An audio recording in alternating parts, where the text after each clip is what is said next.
do you need, extra evidence to defend your client? Because it is glaring, the photographs are there, the videos are there, that your client was involved in allegedly murdering the police officer, as you can see, dragging the police officer on the vehicle. Well, we want to feel that it's an accident, and there are elements that constitute murder. We believe that element were not met. Our client had no motive, had no intention to kill a police officer. And I'm personally in this case because this driver in question was my driver. He used to drive with me a while ago. So I know him, I know the character.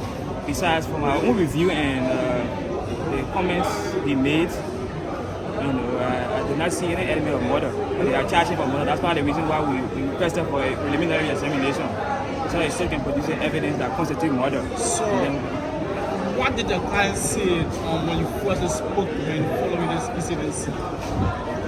Well, my client said it was an accident. He was parked at some point, and the police requested his lessons. He had given a ticket because he had been issued a ticket earlier. But then the police told him that the ticket in question was already expired. So they told him to wait. But then another vehicle was ahead of him. So they were in discussion. The police were in discussion with the operator of that vehicle.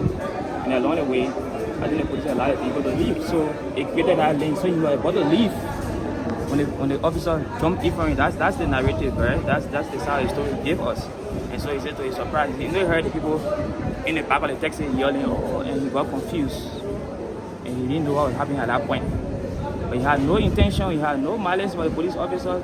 So we believe that it was an accident. It's unfortunate that a human life has been lost. Quite unfortunate, and I'm sorry to the family. But we don't believe that it was intentional.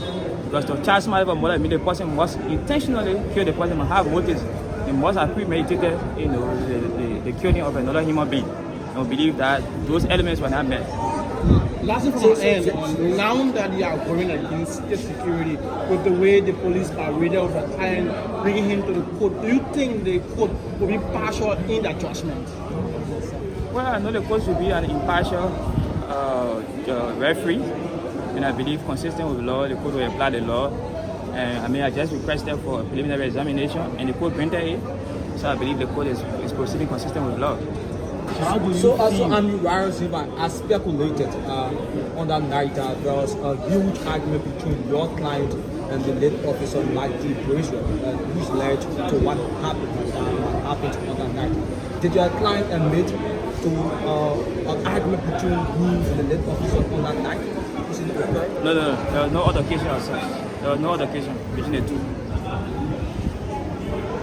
So you think your client should be exonerated because it's just a mere accident? Well, there are penalties for every violation, but the point is that the charge in question, we believe that it's not consistent with law.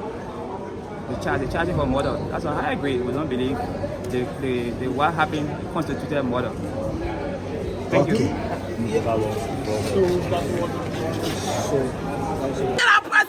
But when they're raping the country, you're protecting. Raping and why you're protecting.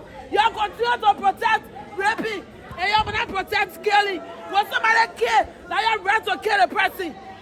But you're still on there, it's injustice.